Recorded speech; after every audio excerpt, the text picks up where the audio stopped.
I.S.U.P.K.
It's the book of Proverbs, chapter 3 and verse 31. Envy thou not the oppressor. So-called blacks, Hispanics, and Native Indians, because of oppression, because of the brutality of the so-called oppressor, the colonizer, society that rules over us, we've begun to envy the oppressor because he withholds simple things like food, water, shelter from so-called black, Hispanics, and Native Indians, which are God's chosen people. We start to look upon the oppressor with envy.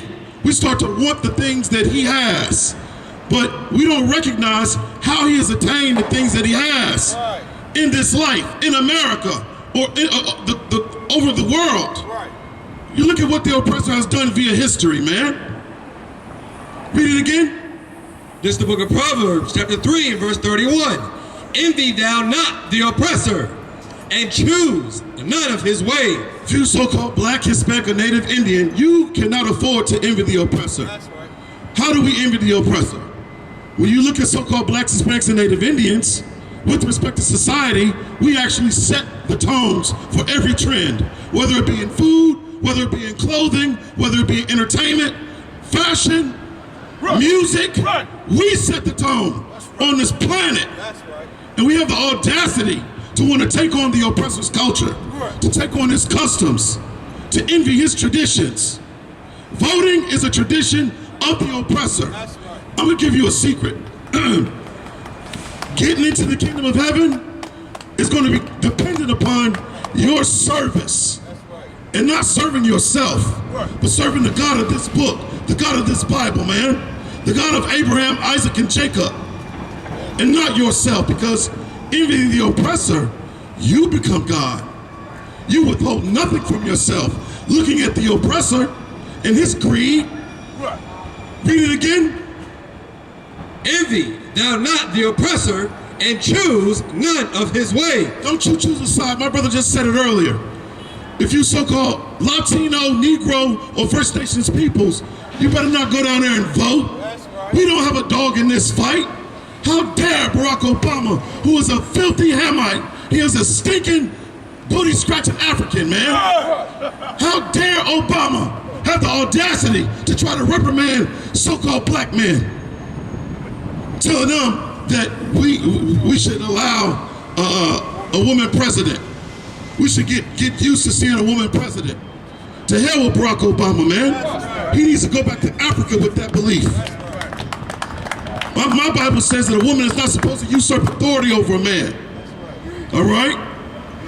Read it one more time, brother. Salakia. This is the book of Proverbs, chapter 3 and verse 31. Envy thou not the oppressor, and choose none of his way. So-called blacks, Hispanics, and Native Indians, we have to recognize we have one common enemy, and it is the oppressor. The same people that pushed the Native Indians off of their homelands onto reservations, the same people that brought the so-called black man, the so-called Negro, on cargo slave ships across the Middle Passage during the transatlantic slave trade, which wasn't 6 years, it wasn't 12 years, it wasn't a decade.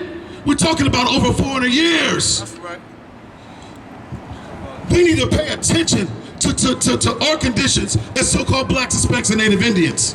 America is concerned with what's happening over with the so-called Jewish man. And the so-called Jewish man The so-called Jewish man that was in so-called slavery was only 6 years. 6 years.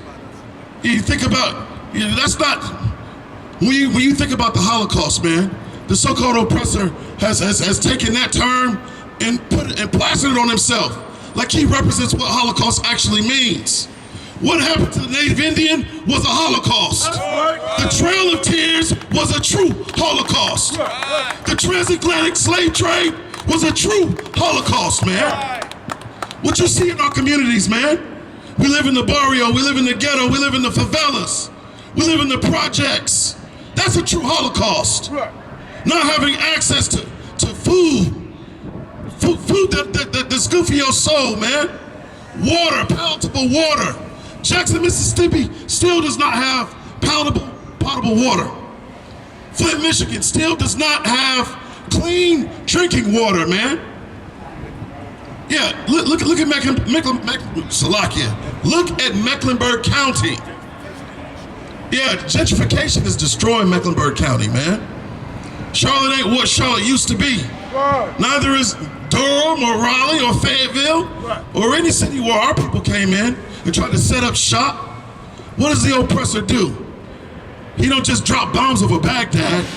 Newsflash, the first act of domestic terrorism was perpetrated by the so-called oppressor. And he dropped bombs on the Greenwood section of Tulsa, Oklahoma in the 20s, man, 1921. Doing it, putting an end to Black Wall Street. That's how I know financial freedom is not our only hope, man. So-called blacks, Hispanics, and Native Indians, we gotta live another way, man. But what is that way? Give me the book of Deuteronomy, chapter 13, verse 4. Serving the God of the Bible is our only salvation. Black man, Hispanic man, Native Indian man, woman, and child. Serving the Lord. How do you serve the God of the Bible, man? How? We gotta get rid of Christianity. We gotta get rid of the oppressor's culture, which is him serving himself. You celebrate your birthday, you become God for the day. We didn't learn that in this book. We learned that from Christian pastors. And if they really wanted us to get ahead,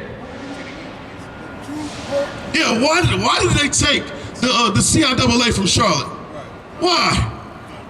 For what? If they really wanted blacks to advance in Charlotte, minorities, as far as so-called blacks, Hispanics, and Native Indians to advance in Charlotte, to get ahead, to progress in Charlotte, yeah, if they wanted your money, if they wanted black people to converge onto Charlotte, North Carolina, then the truth is, they don't want us here, man.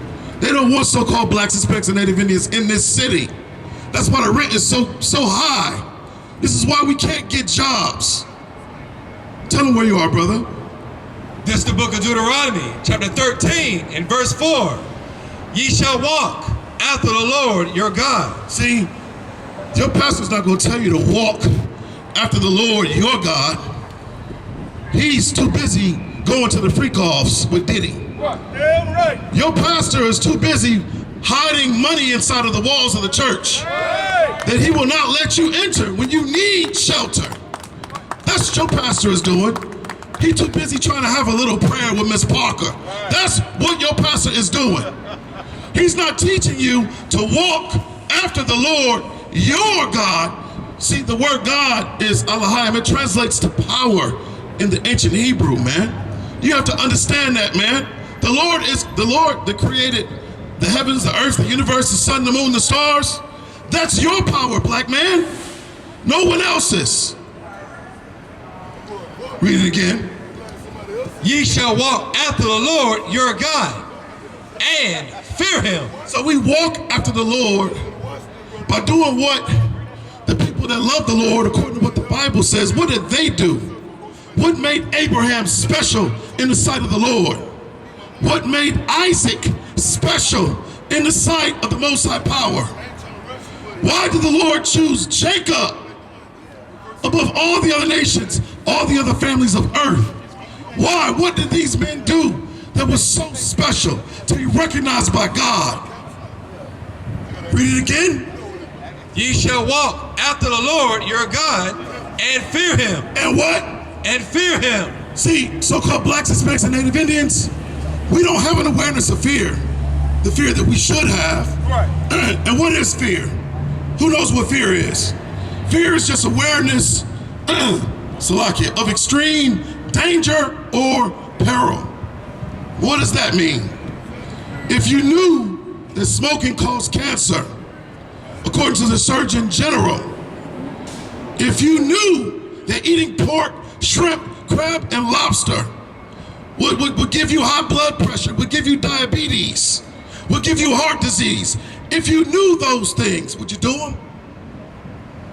My Bible tells me not to do those things. Why isn't the pastor telling us or telling our people these things? The pastor, he don't give a damn about walking after the God of the Bible. What? He doesn't fear the Most High power. Y'all remember, I grew up in the 80s, man. In the 90s, they had this clothing brand called No Fear. And every devil in America had No Fear on a t-shirt. Right. And I think back in retrospect and I'm like, there is something that we should fear as human beings. We should fear the Most High power. What? Those people that endured, Hurricane Helene and Hurricane Milton or whatever, I wish they would have thought that they had some fear for the Most High power. Because if they would have feared the Lord, maybe the Lord would have showed them some mercy. We want no cowardice!